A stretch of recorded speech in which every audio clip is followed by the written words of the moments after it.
le SK a vu le jour dans les ateliers Soulet, à Bagnères-de-Bigorre, dans les Pyrénées.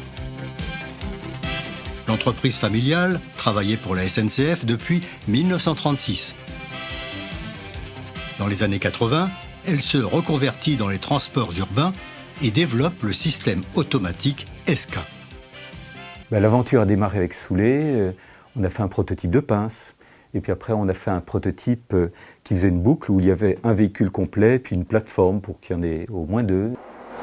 Voici le prototype expérimental du SK, appellation due aux initiales du constructeur et de l'inventeur. Le SK symbolise un maillon de la chaîne des transports peu exploité jusqu'à maintenant, celui des transports sur courte distance. SK, un système qui marche tout seul pour éviter les marches forcées.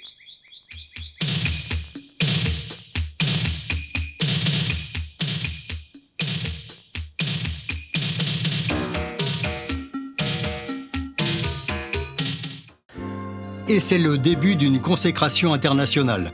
Le SK est la vedette de l'Expo 86 de Vancouver. Noisy-le-Grand va se lancer à son tour dans l'aventure.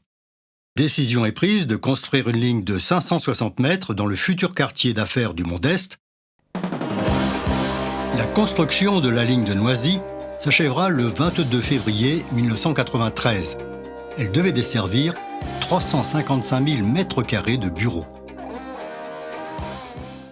La chose qui m'a le plus marqué, c'était à la fois la simplicité du système et puis également l'ingéniosité du système, parce qu'il y avait une multitude de choses qui se déclenchaient de manière mécanique, il y avait très peu d'électronique, et ça c'est vraiment quelque chose qui était bluffant. Et là est arrivé quelque chose que moi je n'avais pas vu venir, et je pense pas grand monde d'ailleurs, qui était la crise de l'immobilier de 90. Et là, brusquement, il y a eu un coup de froid et tout a été bloqué. Avec la faillite de Christian Pellerin, promoteur aussi du quartier parisien de la Défense, les grilles du SK resteront fermées et le quartier Maille-Horizon ne sortira jamais de terre. En 2018, la gare Ouest Maille-Horizon est détruite pour permettre la réalisation de logements qui avaient été programmés déjà 20 ans plus tôt. D'autres immeubles seront également construits.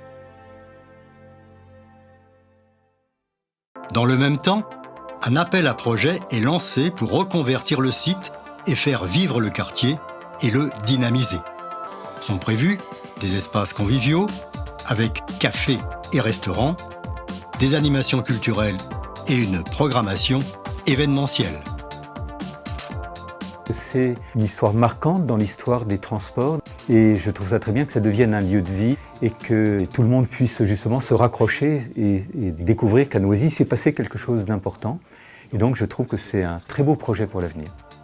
Cette idée de ne pas tout raser et de créer un tiers-lieu ici, je trouve que c'est absolument exceptionnel comme idée pour en faire quelque chose de bien, d'attractif et surtout qui mette en valeur la mémoire du système, la mémoire du SK et la mémoire en fait de ses inventeurs, donc Yann de Kermadec et Ed.